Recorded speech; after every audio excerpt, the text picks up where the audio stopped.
नमस्कार मित्रों, मैं प्रदीप श्रीवास्तव कहानी टाइम में आपका स्वागत करता हूं। लीजिए सुनिए मेरी कहानी, मेरा आखिरी आशियाना का 5वां भाग। इसके पहले आपने सुना कहानी की नायिका रात में बहुत देर तक नायक से बात करती रही, जिसके कारण सुबह बहुत देर से उठ पाई। और सुबह जब माँ को नहीं पाती घर में तो उसे संदेह होता है कि कहीं उसकी माँ ने उसकी रोमांटिक बातों को सुन तो नहीं लिया और जिससे नाराज़ होकर उसने कोई आत्मघाती कदम उठा लिया है। अब आगे सुनिए, देखिए क्या होता है। लड़के तो संपत्ति के लिए गलत निकले।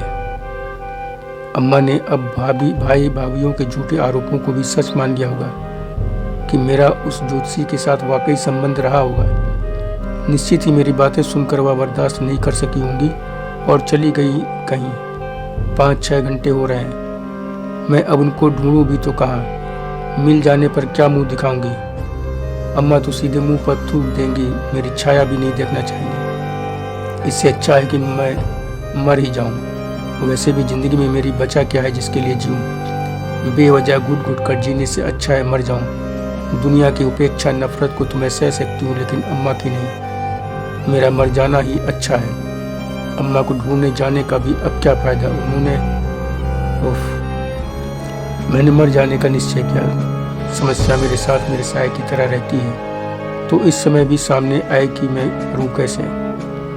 घर में कोई जहर वगैरह तो है नहीं। आखिर फांसी की सोचकर अम्मा की साड़ी ले आई। मैं रोती भी जा रही थी और फंदा भी बनाती जा रही थी कि तभी गेट के बंद होने और किसी के अंदर आने की आहट मिली। कुछ अनुमान लगाने की स्थिति में नहीं थी, जल्दी जल्दी आंसू पोंछे।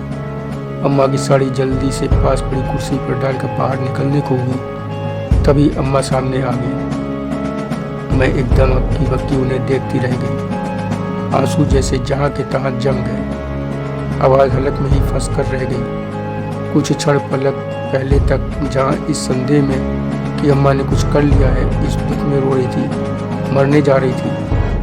अब उन्हें देखकर खुश होने के बजाय मैं इतना डर गई कि मेरी गिद्दी बन गई, जैसे अचानक ही कोई शेर चीता सामने आ गया हो। मैं थर थर कांपती स्टेचू बनी खड़ी रही, अपलक उन्हें देखती रही। तब अम्मा अचंभित होती हुई बोली, क्या हुआ बिटिया? तुम रो क्यों रही हो? बाहर तक आवाज़ जा रही है, बताओ क्या हुआ? अम्मा एकदम मेरे पास आ गई, मेरा हाथ पकड़कर बेड पर बिठा दिया, खुद बगल में बैठकर दोनों हाथों से मेरे आंसू पोंछते हुए कहा, बिटिया ऐसे मत रो, तुम ऐसे रोगी तो मैं सह नहीं पाऊंगी। मैं अजीब असमंजस में पड़ गई कि क्या अम्मा मेरी और कुर्राट की कोई बात नहीं सुन पाई थी? मैं नाहक परेशान हो रही थी। अम्मा 5 मिनट और ना आती तो अब तक मैं फंदे पर लटक रही होती। मेरी रुलाई इतनी तेज ना होती तो अम्मा अभी बाहर ही बैठी रहती। अम्मा मुझे एकदम बुत बनी देखकर अचानक ही उठकर किचन में गई, एक गिलास पानी लेकर आई, मुझे अपने हाथ से पानी पिलाकर बोली, बिटिया बोलना क्या बात हुआ? बिटिया बोलना क्या बात हुई? उनका गला रूंध गया था। मैं अचानक ही उनसे चिपट कर बिलख पड़ी। मेरा सिर उनकी गोद में था, उसी गोद में जिसका साया बचपन में मिलते ही मैं चटपट सो जाती थी।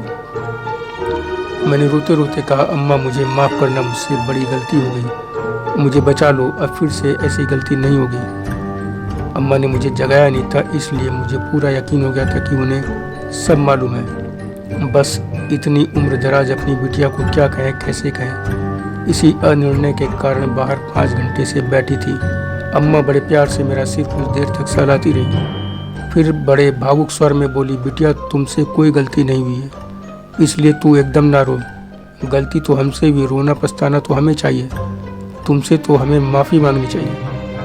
अम्मा की बात सुनकर मैं दंग रह गई। मैं सिसकते हुए बोली, अम्मा यह क्या कह रही हो? माफ़ी मांगकर मुझे जीते जी नर्क में क्यों डाल रही हो?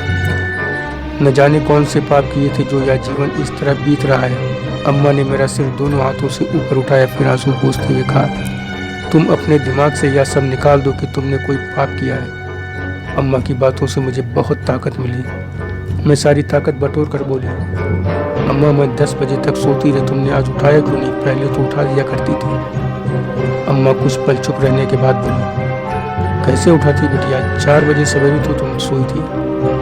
लेटने के बाद भी तुम्हें बड़ी देर तक करवट बदलते देखती रही थी। जब तुम सो गई, सवेरे नहीं उठी अपने आप, तो मैंने सोचा सोने दो। रात भर जागी हूँ, ऑफिस जाकर भी क्या करोगी? मैंने झट से पूछा, बल्कि मेरे मुंह से स्वतः ही निकल गया कि अम्मा वो लेने आया तो तुमने क्या किया? मैं बात पूरी भी न कर सकी थी कि अम्मा ने कहा, वह भी नहीं आया। रात भर वह भी तो जागता रहा है, कैसे उठता? मैंने पूछा, तो अम्मा मतलब तुमने हमारी सारी बातें? अम्मा बड़ी अधीर होकर बोली, क्या करूं बिटिया, बुढ़ापा बड़ी खराब चीज़ है।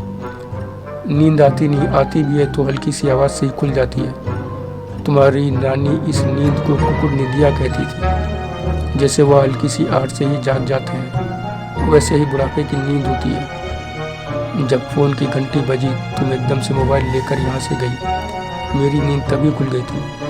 मुझे ज़रा भी अनुमान नहीं था कि उसका फ़ोन होगा। मैंने सोचा बात कर लो, तब पूछूं कौन है, लेकिन तुम्हारी बात बढ़ती ही गई। तुम्हारी बातों से पता चल गया था कि किसका फ़ोन है। फिर जब तुम्हारी बातें और गहरी होती गई तो मुझे लगा कि मुझे नहीं सुनना चाहिए, पाप है।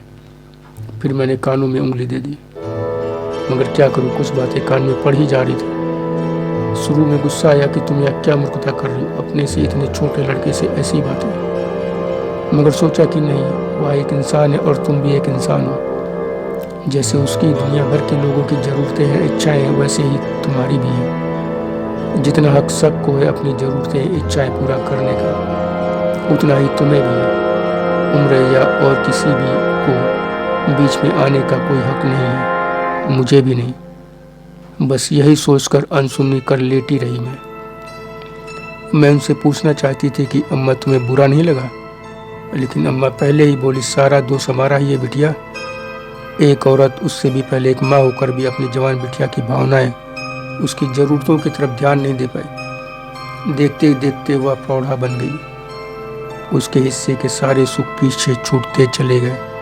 लेकिन मैं परिवार, लड़कों से मिली ठोकर से बने अपने घाव ही देखती रही। जब तक होश आया तब तक बहुत देर हो चुकी थी। कोई लड़का कायदे का मिल ही नहीं रहा था। मैं डर रही थी कि फिर से किसी गलत आदमी का पाला न पड़ जाए, शादी के नाम पर हम फिर न ठगे जाएं। यही सब सोचते सोचते इतना समय निकल गया। तरह तरह के रास्ते सोचती हूँ, लेकिन सब मन में ही रह जाते हैं, कोई आगे पीछे नहीं। किसको भेजूँ, कहाँ भेजूँ, क्या करूँ? पास पड़ोस में भी कोई नहीं है। एक घर यहाँ तो दूसरा बहुत दूर। घर अकेले छोड़कर निकलना भी मुश्किल है, निकला भी नहीं जा रहा है। शरीर अलग साथ नहीं दे रहा है। तेरी जिंदगी अपनी आंखों के सामने पल पल बर्बाद होते देखकर अंदर ही अंदर घुटने के सिवा मेरे बस में अब कुछ नहीं रह गया है। मैंने देखा अम्मा बहुत ज़्यादा भावुक होती जा रही है, तो उन्हें समझाते हुए कहा, अम्मा क्यों इतना परेशान हो रही हो? तुम तो सब जानती हो कि सबको सब कुछ नहीं मिलता। मुझे जो कुछ जितना मिलना था वह मिल गया, और कोई इच्छा बची भी नहीं है। बस न जाने कैसे उसके चक्कर में आ गई। एक ही जगह काम करते, साथ साथ आते जाते, पता नहीं कैसे क्या हो गया मुझे। मगर अम्मा, मेरा विश्वास करो, मैं अपनी गलती सुधार लूँगी। अब कभी उसके साथ नहीं आऊँगी, नहीं जाऊँगी। ऑफिस में भी काम के सिवा एक शब्द न बोलूँगी। आज ही उसको साफ मना कर दूँगी। होता है गुस्सा तो होता रहे, मेरी नौकरी नहीं ले सकता। बहुत होगा तो परेशान करेगा, लेकिन कितना करेगा, खुद ही थक जाएगा। अब तो इन सब की आदत पड़ गई है। मेरी बात पूरी होने से पहले ही वह बोली, नहीं, अब तुम उसे मना नहीं करोगी। मैं तुम्हारे चेहरे पर खुशी देखना चाहती हूँ बिटिया। मेरी बुरी आंखें, मेरा अनुभव यह कहता है कि जो भी हो, तुम उसके साथ खुश रहोगे, वह भी खुश रहेगा। इसके अलावा तुम दोनों को और क्या चाहिए? और तुम खुश रहो, मुझे इसके अलावा और कुछ चाहिए तो सिर्फ इतना कि अपने जीते जी तुम्हारे लड़के बच्चे देख लूँ, बस। इच्छाओं का क्या करें बेटा, बुढ़ापे में चाहत भी बहुत बढ़ जाती है। अम्मा ने बिना रुके अपनी बात कह डाली। मैं अवा के एकटक उन्हें देखती रह गई कि मेरी अम्मा यह क्या कह रही है। मैं तो क्या क्या सोच रही थी, आत्महत्या करने जा रही थी, और अम्मा एकदम उलट वह कह रही हैं जिसकी मैंने कल्पना तक नहीं की है। कुर्राट के साथ जीवन बिताने, शादी करने की तो मैंने सोची ही नहीं। धोखाधड़ी के चलते जो रिश्ता बन गया, उससे आगे का कोई चित्र तो ख्यालों में भी नहीं था। और अम्मा कुछ ही घंटों में सब कुछ सोच समझकर इतना बड़ा निर्णय भी ले बैठी हैं। मैं उनकी बेटी होते हुए भी सच में उनसे बहुत पीछे हूँ। मैंने उनके निर्णय पर कहा, अम्मा तुम समझ रही हो कि तुम क्या कह रही हो? लेकिन अम्मा कुछ सोचने, सुनने, समझने को तैयार ही नहीं है। एकदम जिद कर बैठी कि अभी खुर्राट को बुलाओ, अभी बात करेंगे। मैंने टालने के लिए कहा अब तक वो ऑफिस चला गया होगा, लेकिन उन्होंने बात पकड़ते हुए कहा, बिटिया हमें आज बहकाओ नहीं, ऑफिस गया होता तो यहाँ होकर जाता। जितना भी उसको सुना है उसके हिसाब से वह तुम्हें लिए बिना जा ही नहीं सकता। अम्मा की जिद के आगे मैंने फ़ोन किया तो सच में वह उस समय सोकर उठा था और मुझे फ़ोन करने ही वाला था कि मैं ऑफिस चली गई क्या। मैंने उससे तुरंत घर आने के लिए कहा चाय नाश्ता यहीं करना, अम्मा कह रही है। मेरी बात पर सशंकित हो उसने पूछा बात क्या है, सब ठीक तो है ना। मैंने कहा सब ठीक है, बस आ जाओ। उसने ऑफिस चलने की बात की तो मैंने कह दिया कि आज नहीं जाऊंगी। वह जब आया तो अम्मा ने बहुत खुलकर सारी बातें की, बिना संकोच किया भी कहा कि तुम दोनों की सारी बातें सुनने के बाद मुझे शादी से अच्छा कोई रास्ता नहीं दिखता। तुम्हारी बातों से मुझे पूरा विश्वास है कि तुम दोनों खुश रहोगे। मैं नहीं चाहती कि समय, समाज में या कोई भी तुम दोनों की खुशी के बीच आए। खुर्राट की तमाम बातों का अम्मा एक ही जवाब देती थी कि तुम्हारे बारे में जितना जानती हूँ उससे ज़्यादा मुझे कुछ जानना भी नहीं है। अम्मा की हड़बड़ी, उनकी जल्दबाजी हम दोनों को हैरान किए हुई थी। मैं हैरान इस बात पर भी थी कि खुर्राट से बातें करते समय मोबाइल का साउंड कुछ ज़्यादा था, मगर तब खुर्राट की बातों में मैं ऐसी खोई उलझी थी कि मेरा ध्यान इस तरफ गया ही नहीं, जिससे खुर्राट को भी अम्मा सुनती रही। मैं उन बातों को सोच कर शर्म से गड़ी जा रही थी जिन्हें अम्मा ने भी सुना था। आखिर अम्मा की जिद के चलते हमें उनकी बातें माननी पड़ी। तीसरे ही दिन एक मंदिर में हम दोनों की महज 10 मिनट में शादी हो गई। भगवान के सिवा अम्मा पुजारी साक्षी बने और आशीर्वाद भी दिया। पुजारी को अम्मा और खुर्राट ने उसकी उम्मीदों से कहीं ज़्यादा दान दक्षिणा दी, मुझसे भी दिलवाया। मंदिर में उपस्थित करीब दर्जन भर लोगों को खाना भी खिलाया गया, मिठाई फल भी दिया गया। कुछ भिखारी थे उन्हें भी खूब खिलाया गया, खूब दिया गया पैसा भी। तैयारी के नाम पर हम सब ने कुछ सिंपल से कपड़ों के अलावा कुछ नहीं लिया था। मेरी इस बड़ी बेमेल सी दूसरी शादी का हर काम ही एकदम अलग तरह से लीक से हटकर हुआ। शादी की रस्म के बाद मैं ससुराल यानी अपने नए नवेले पति खुर्राट के घर नहीं गई। अम्मा ने उससे हाथ जोड़कर प्रार्थना की, बेटा इस घर में है ही कौन, तुम दामाद बेटा सब कुछ हो गए हो मेरे लिए, अब तुम यहीं रहो। अब की अम्मा की जिद नहीं, उनकी याचना, उनकी स्नेह प्यार, आंसुओं से भरी आंखों के सामने खुर्राट मोम बन गया, पिघल गया, नतमस्तक हो गया। अम्मा 2 दिन में जो खरीदारी कर पाई थी, दामाद के लिए घर में जो तैयारी की थी, वह खुर्राट के लिए आश्चर्यजनक थी।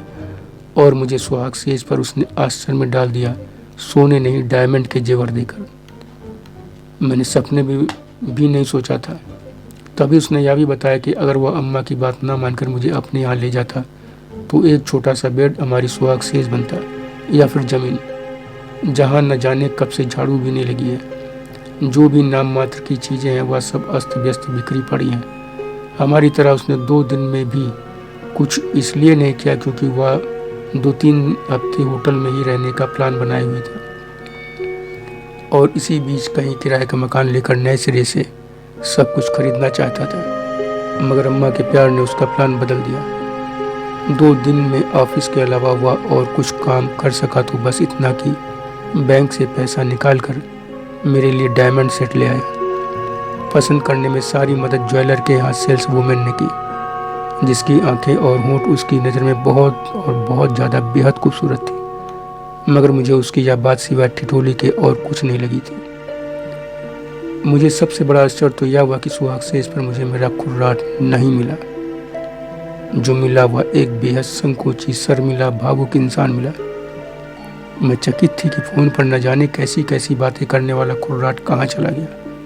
जिस खुर्राट के इंतज़ार में मैं जोश, उमंग, रोमांच में सुध बुध खोती जा रही थी, रात में उसके एकदम बदले रूप ने मुझे झकझोर कर रख दिया था। मैं विस्मित सी बैठी उसके हाथों से गले में डायमंड नेकलेस पहन रही थी और साफ महसूस कर रही थी कि मेरे प्यारे खुर्राट के हाथ कांप रहे हैं। उसका पूरा शरीर थरथरा रहा था। मैं जोश, उमंग, रोमांच, उत्तेजना शून्य हो बस उसके थरथराते जिस्म को गहराई तक पढ़ने का प्रयास कर रही थी। दूसरी शादी की सारी खुशियाँ मुझे लगा कि मेरी मुट्ठी से रेत की तरफ फिसलती जा रही है और मैं उन्हें रोक पाने में असमर्थ हूँ। मुझे लगा हो ना हो अम्मा, मेरा दोनों ही का निर्णय गलत होने जा रहा है। बेमेल विवाह किया, गाड़ी हिलते डुलते थोड़ा बहुत सफ़र तय कर ले, यही बड़ी बात होगी। खुर्राट से मासूम गुड्डा बने अपने पति पर मुझे बड़ी दया आ रही थी, बड़ी तरस आ रही थी। मैंने सोचा कि कहीं यह भी मेरी तरह सपने टूटने की हताशा में डूबने लगी। इसके पहले कि इसकी भी मुट्ठी से खुशियाँ फिसलने लगे, मुझे इसकी मुट्ठी अपनी ही दोनों हथेलियों में थाम लेनी चाहिए। मैंने पूरी कोशिश की कि उसे उसकी सारी खुशियाँ मिले, लेकिन विश्वास के साथ अब भी नहीं कह सकती कि तब उसे वह खुशियाँ मिली थी कि नहीं। मैं अगले 15 दिन तक छुट्टी पर रही। वह जाता रहा। उसने ऑफिस में किसी को नहीं बताया। कहा, साले इस लायक नहीं कि उनसे अपनी खुशी शेयर की जाए। मैंने कहा, लेकिन जब मैं चलूँगी तब तो सब सिंदूर बिंदी देखकर जान ही जाएंगे कि शादी हो गई है। तो उसने कहा, तुम्हारी शादी हो गई है यही जानेंगे ना, किससे हुई है या तो जब हम बताएंगे तब पता चलेगा। यही हुआ। अम्मा खुश थी। यही हुआ। ऑफिस में हम दोनों पहले की तरह रहते। लोग पूछते हस्बैंड के बारे में तो मैं टाल जाती। अम्मा खुश थी कि मैं खुश हूँ, लेकिन मैं कितना खुश थी या मैं ही जानती थी। खुर्राट कितना खुश था कितना नहीं, या वही जानता था। लेकिन उसे देखकर मुझे 100% भरोसा था कि कम से कम वह मुझसे ज़्यादा खुश था। अम्मा को लेकर मेरा आकलन गलत निकला।